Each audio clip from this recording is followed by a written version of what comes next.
Chapter 34, The Spanish-American War, 1898. The U.S. was also interested in imperial expansion.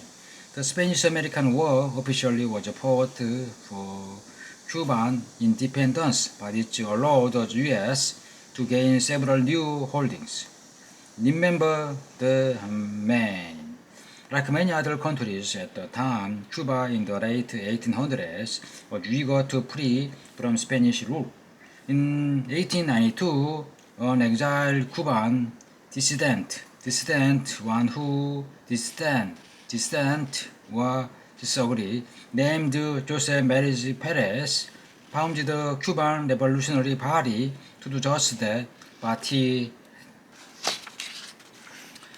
was killed 3 years later. He was a hero to many Cuban nationalists, including Cuba's eventual communist leader, Fidel Castro. U.S.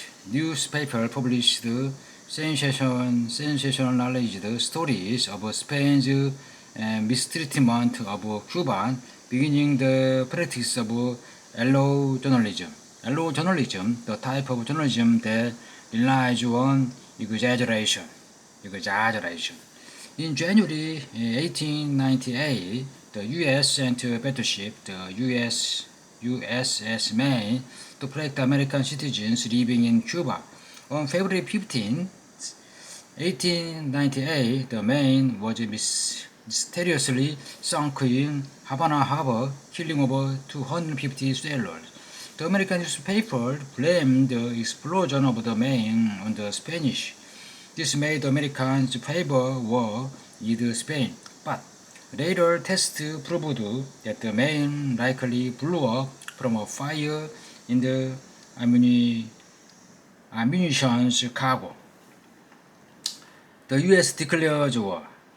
Assuming that Spain was to blame, the U.S. declared war on Spain in April 1898, even though President William McKinley wanted to avoid war.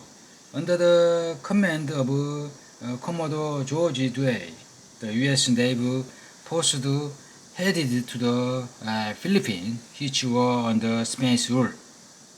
Pacific Ocean, South China Sea, Philippines, Manila.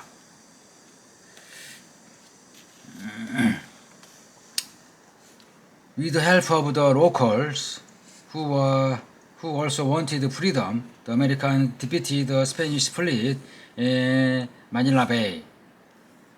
Territories and colonies acquired from the Treaty of Paris.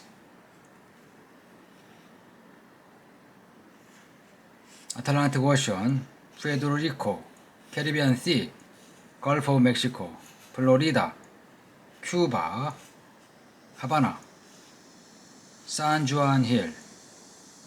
Back in Cuba, a volunteer U.S.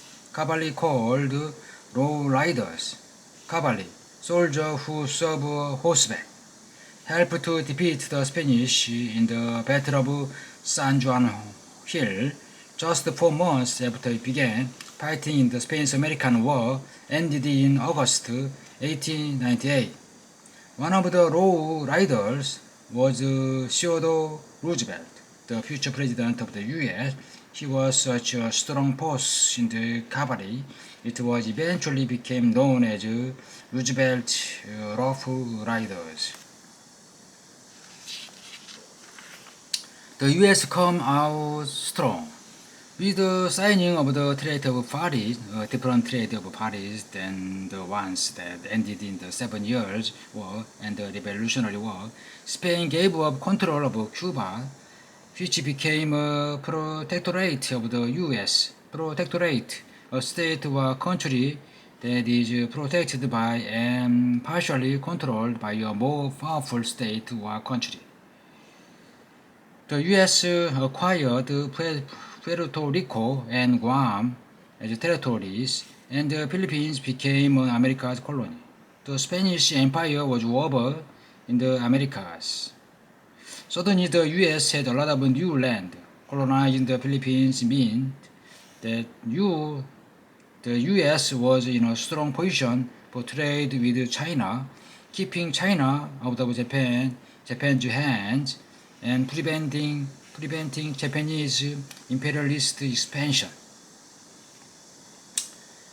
Pacific Ocean, U.S., Guam, Philippines. Atlantic Ocean, U.S., Puerto Rico, Caribbean Sea. Remember, the 1763 Treaty of Paris ended in 7 Years' War. In 1783, Treaty of Paris ended the Revolutionary War, and the 1898 Treaty of Paris ended in Spanish-American War. America's desire for power and profit led to it became the world's richest nation by the beginning of the 20th century. Less than 200 years after fighting for its own independence, America, for better or for worse, was now controlling its own empire.